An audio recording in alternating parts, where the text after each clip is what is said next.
Welcome back to Football Daily, where for Halloween we're bringing you 10 footballers who are haunted, both on the pitch and away from it. Warning, some of these stories are not for the faint-hearted. 10. David Beckham. It's 1998 and David Beckham is on top of the world. The 23-year-old had established himself as one of Man United's key players, was deep in romance with a Spice Girl, and was about to appear in his first World Cup. Little did he know what was in store for him. In England's last 16 match against Argentina, the midfielder was clattered by Diego Simeone, and when he kicked out at his opponent in the aftermath, was sent off. What happened afterwards was horrific. An effigy of Beckham was burnt outside a London pub, the Daily Mirror printed a dartboard with his face as the bullseye, and countless death threats were sent to the man's house. The English public were baying for Beckham's blood. But it didn't stop there. In 2002, reports emerged that a criminal gang were planning to kidnap Beckham's wife Victoria for a £5 million ransom. They had allegedly set up a house in Brixton in which to hold her hostage, travelled to Italy to buy a special knockout spray, and had even arranged a trip to check out the Beckham's mansion before carrying out the deed. The case eventually fell flat on its face, and all 5 suspects were cleared, but the United man would certainly have been spooked. 9. Roberto Baggio. One man who is still haunted by his World Cup misfortunes to this day is Roberto Baggio. The former Fiorentina, Juventus and AC Milan magician was the Azzurri's talisman at the 1994 tournament in America, dragging a mediocre side to the final with winning strikes in the last 16, quarter-final and semi-final. But in the showpiece match against Brazil, the man with the divine ponytail cracked. With his spot kick needed to go in to keep Italy in the shootout, Baggio sent it flying over the bar, dashing the dreams of a nation who had fallen in love with him. In 2015, over 2 decades after that fateful day in LA, Baggio revealed that his miss still torments him. He added that every time he celebrated a goal, he would think of all the families back in Italy watching, making his mistake at the death all the more unbearable. 8. Steven Gerrard. If you think being a footballer is a stress-free job, try telling that to Steven Gerrard. The former Liverpool midfielder carried the hopes of an entire city on his shoulders while captaining his beloved club, which brought on severe anxiety throughout his time at Anfield. Furthermore, when injuries threatened his career in 2011, he had to use a psychiatrist to help him out of depression. So, in 2014, with Liverpool in pole position to win a first league title in 24 years, Gerrard had some words of wisdom for his Reds teammates after their pivotal win over Manchester City. Don't let this slip. 2 weeks later, those words came back to haunt him. As you know, he literally slipped to gift Chelsea victory at Anfield, derailing their title hopes. The following season, it was clear Stevie G couldn't delete the moment from his mind. He endured his worst season in a red shirt and in his final 2 games for the club, lost 3-1 to Crystal Palace at home and 6-1 to Stoke away.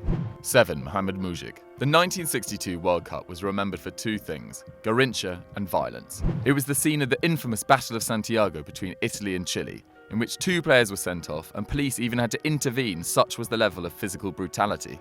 But the most horrific moment came 2 days earlier in a group game between Yugoslavia and the USSR. While players have had to deal with ending opponents' careers in the past, a certain Roy Keane comes to mind, actually contributing to someone's death is another matter, and sadly this is the situation Yugoslav striker Mohamed Mujik found himself in the clash with the Soviet Union. During the grudge match, Mujik broke the leg of defender Eduard Dubinski in an incident which wasn't even pulled up for a foul by the referee at the time. But such was the shame of Mujik's challenge, he was sent home by his country, banned for a year, and never appeared in his national colours again. Dubinski's injury meanwhile developed into sarcoma, a form of cancer, which killed him 7 years later at the age of just 34. Mujik himself lived until 2016, and so was haunted by guilt for a further 47 years. 6. Rio Ferdinand. Now for a footballer who had a genuinely spooky experience. When Rio Ferdinand joined Twitter in 2010, the response was overwhelming, and he was promptly followed by 1 million people online.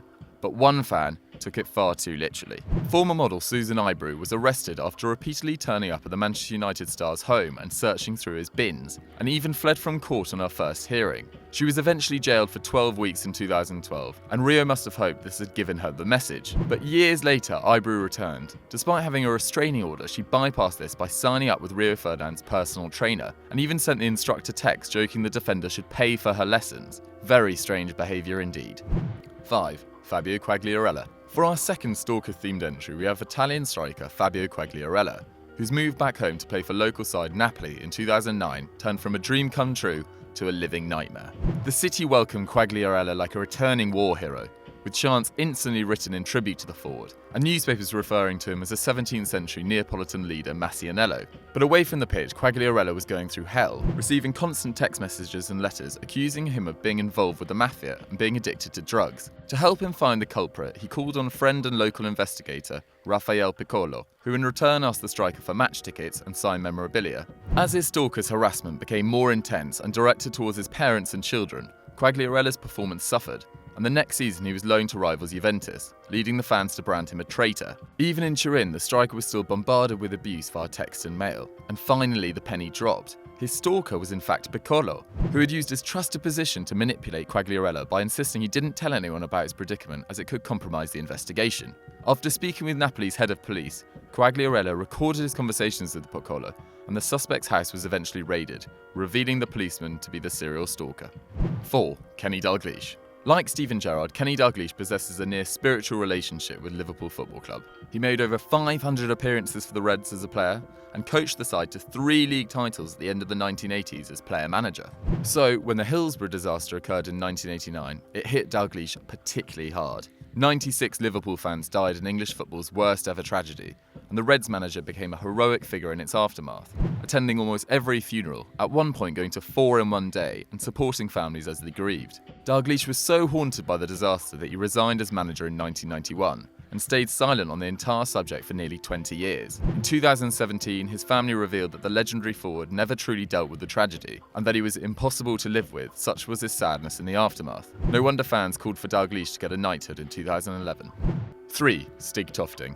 During his playing days, Denmark's Stig Tofting was a notorious football hardman. The midfielder had links with the notorious motorbike gang, the Hells Angels, once assaulted a fan for insulting him, and in 2003 spent 3 months in prison for allegedly headbutting a cafe owner in Copenhagen the previous year. But around the time of that incident, Tofting was dealing with much dark elements from his past. In the build-up to the 2002 World Cup, a Danish magazine decided to publish details of the player's troubled childhood, in which he witnessed his father shoot his mother dead before turning the gun on himself, aged just 13. The story had previously never been released due to the close relationship between the Danish national team and the media, and in the aftermath, Tofting's teammates rallied, outraged that the player himself had no say in the matter, especially when he had young children of his own.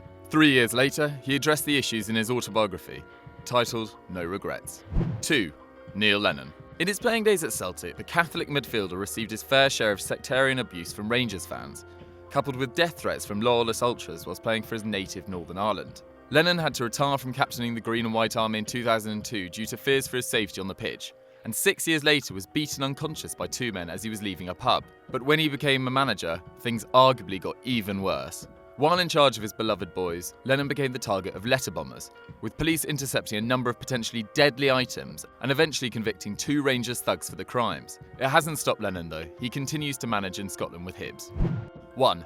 Fabian Delph. For our final pick, we thought we'd make things really spooky, with a player who was genuinely haunted by ghosts. While answering questions for a light-hearted video on Man City's YouTube channel in 2016, the English midfielder took things into supernatural territory by spilling the beans on his ghostly experiences. According to Delph, he'd seen a total of 4, including one which was actually carrying a body. "It went out onto my balcony, then disappeared," the 26-year-old said casually, and he didn't seem to be too freaked out, insisting the ghosts were never there to harm him. There really is no spooking this guy. Congratulations, you've reached the end of the video. Your reward, the face of the poshest man in Football Daily.